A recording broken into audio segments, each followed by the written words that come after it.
You live with the person, slept with the person, kissed the person, cooked with the person, met the person parents. It's okay for you to be like, hey, this is not working out for me. I don't think that we should have to dissolve everything of our relationship, but this relationship is not working out for me because of this.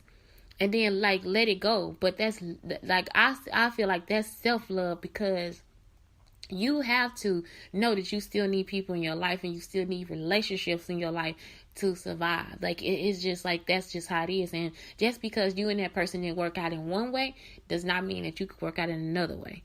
So it's like we do have to rejoice in truth so that life moves on, so that you not, y'all, I didn't thought about so many enemies. I'm just like, what is going on? These dudes, they probably coming for me, and and this, that, and the other, because they didn't treat me right, and all this different stuff. I'm thinking about all this stuff, and it's probably nothing, but that's the whole thing. Is like just that rejoicing in the truth. It's gonna make you feel better, first off.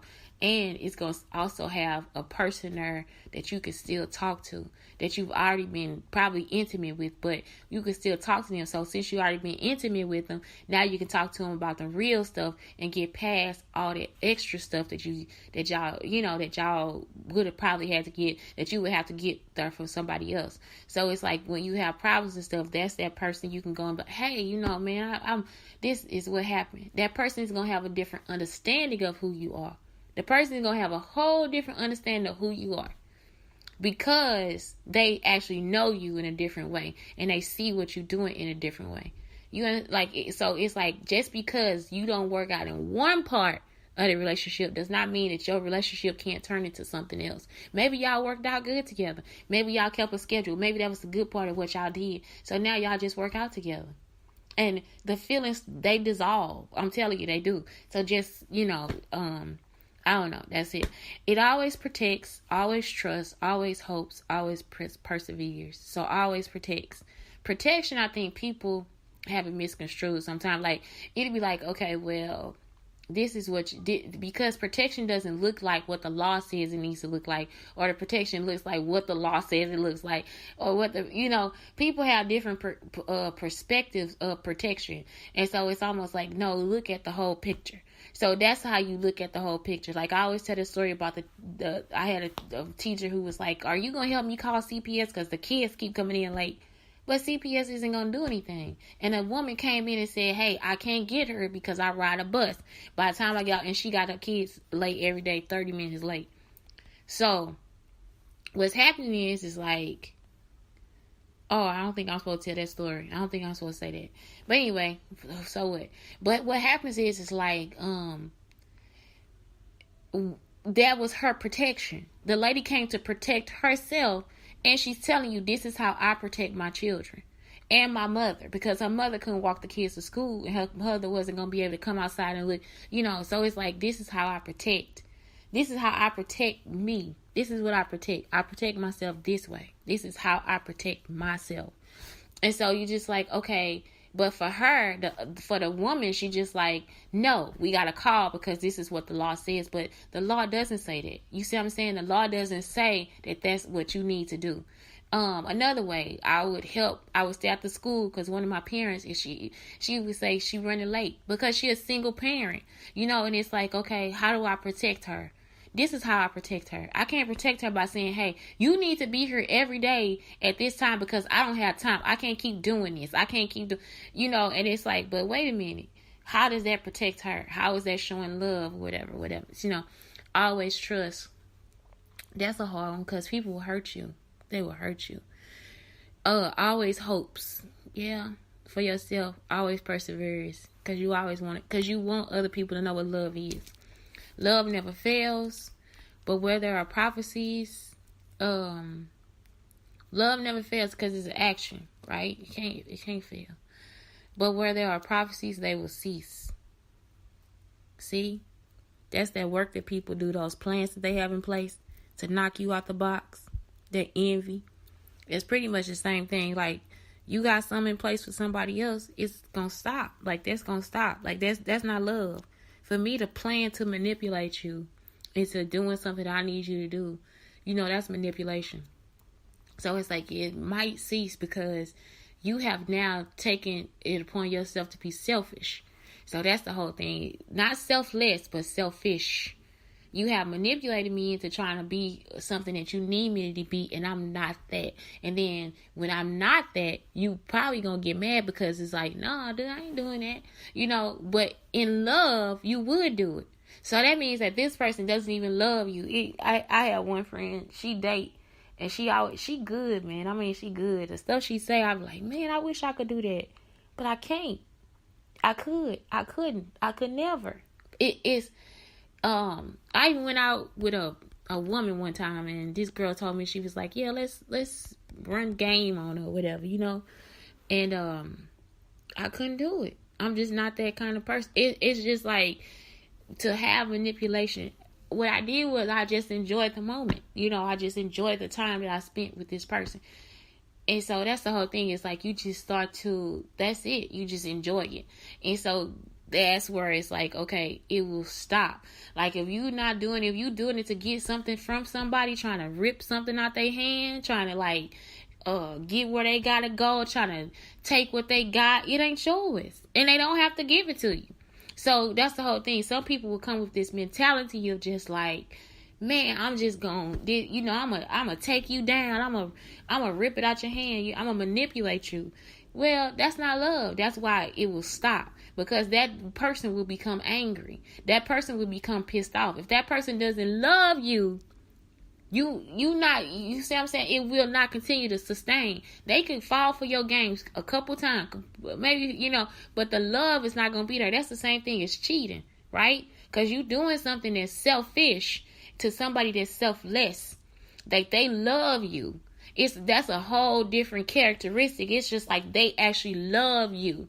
You know they gonna forgive your wrongs, but you don't love them. And you damn sure don't love yourself because you in a situation where you manipulating. That's why it needs to stop. And women will be the first people to be like, oh, I'm not gonna, men go ahead and cut it out because they understand that. It's like it's hard for us to understand that shit. It's like you gotta cut it off because then he don't love you. He ain't ready. Erica about to, she told us, y'all was mad at me for listening to that woman. Oh my God. She told us, she said he ain't ready. You know what I'm saying? He ain't ready. He ain't ready. That's why you gotta go, because he ain't ready. He don't know. He don't know it yet. And that's why it's like you gotta go. Get the fuck out of there. Because the thing is, it's not to say he don't want you. Yeah, he wants you. But he want his cake and he want to eat it too. And so it's like, and women may be the same way. But this is the thing. It's more often the men. But it's like, nope. I'm telling you, it's not love, because you can look at other people all day long. You can look at them. You can, I'm like, oh my God, look at him, But you already know who your heart belongs to. So that's not, but it's like when you manipulate and cheating and doing all these different things, that's it right there. You just, it ceases. That part of your life ceases because you have caused anger and destruction and all these different things in your life. You did that because you have tried to now change the situation to your own selfish reasons. So that's the whole thing. Where there are tongues, they will be stilled, because you don't have no judgment. Where there are tongues, they will be stilled, because you ain't got shit to say. Nothing. Nada.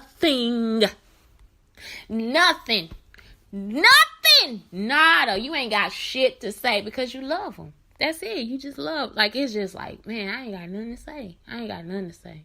Let me just squeeze your feet. That's it. Like, you ain't got nothing to say. Let me make you laugh. Let me whisper numbers in your ear. That happened to me the other day. Let me do this. Let me do this for you. Like, let me do this for you. And that's the whole thing. That's what, I'm about to cry. Oh my God. I'm sorry. It's so good. Like, it's so good. Like, I'll be telling you, it's like, man, God put all this stuff here for us, and we be overlooking it because we got jobs. You ain't got time to think about shit. People want to put their hands on you. They want to, it's like so much stuff that we go through, and you just like, nope. Do you know that God put this here for you? Love, God put that action in us for you. Like, God put that action in us for me. Like, God put that here. If he grew this tree like this with these sweet ass, whatever, apples, oranges, whatever you like, water, whatever you like, sugar, I don't know, whatever you like. If he put all that there for steaks, if he put all this here for us, why wouldn't you take time to learn what love feel like? It feels so good. Like, it's like if you in the essence of it, it's almost like your favorite fragrance. Like you done rolled around in it and just like rubbed it all over your body with oil and it's something about it that's so gracious and grateful, you know? And it allows you to start to look at every part of life sometimes and just be like, man, even this, I'm in here looking at the dog feet, the little pads, you know how they feel leathery and stuff. I be scared she gonna get mad at me for touching them, but she's so patient with me. She love us so much. And it's like, she don't even really know, how long has she really been with her? You know, it's just like, man, how could this animal have all this compassion and graciousness and just everything? And it's like, if you actually have that for another human being and you start to feel it, then you will know. It don't matter what nobody say. If somebody came for that, probably like, you wait on him hand and foot. I sure in the fuck do, because he my son. And if your kid was her, I'd be waiting on your kid hand and foot. That's just how life rolls, you know. Like, it's just like or you didn't do enough for him today. But guess what? If it was your kid, I wouldn't do enough for them either. So it's just like people have all these ideas and just like all these rules and all this stuff, and everything doesn't apply all the time, because love is love. It just is. It's so good. It's delicious. It is delicious. It's fragrant, and it's everything. You know, I don't know how to explain. Okay. Where there is knowledge, it will pass away. You see what I'm saying? Where there is not, that's all I've been saying at the whole, man, do you hear me? I ain't even read this, y'all. All I know is love is patient and love is kind. That's it. But today I thought about my cousin. I was like, he was he's still here. He is wonderful. Like, he is awesomely awesome. And the thing is, he don't even know that he did that for me. You know, he don't even know. He don't know. He don't know that he was like one of the favorite people in my life. You know, like he just was. Because I'm pretty sure his life, he has changed as a person. But he don't even know he taught me that. He didn't know it. He was so sweet. You know, he didn't know he taught me that. So it's just like, his mama probably don't even know, you know. Man, when that dude say he come up hard, Marvin Gaye. Well, anyway, where there is knowledge, it would pass away. Oh God, right, when you know something that's for fact, love will make you forget everything. Because, like I'm saying, all situations, it's not gonna cause you to be like, okay, I have to follow these rules, you know. And I think that's something that we missing now in the world. It's just like, it's so many situations and passes of everything. And it's like, man, you know, that's it. That's love. It's love, man. It's just love. But anyway, that's it. It's like Brown Sugar Talks. Shantae on Thinky Thursdays. I just woke up and that came to my mind. Because so many times we just pass people over it and just take their life away from them, especially our black men. And it's just like if people would stop and just look and love him, because he did everything that my cousin has been through. He probably don't ever deserve it, and I don't know. And I don't know. That's the whole thing. Is like, man, that's why we gotta fight for our people. We gotta fight for everybody, because it's just that's how it is. It's just to the point where we don't know what that is anymore. We don't know what any of it is. We don't know, and we gotta figure out how we get to know it. Anyway, again, it's Shantae, Brown Sugar Talks on the Black Unicorns. And please have a good day.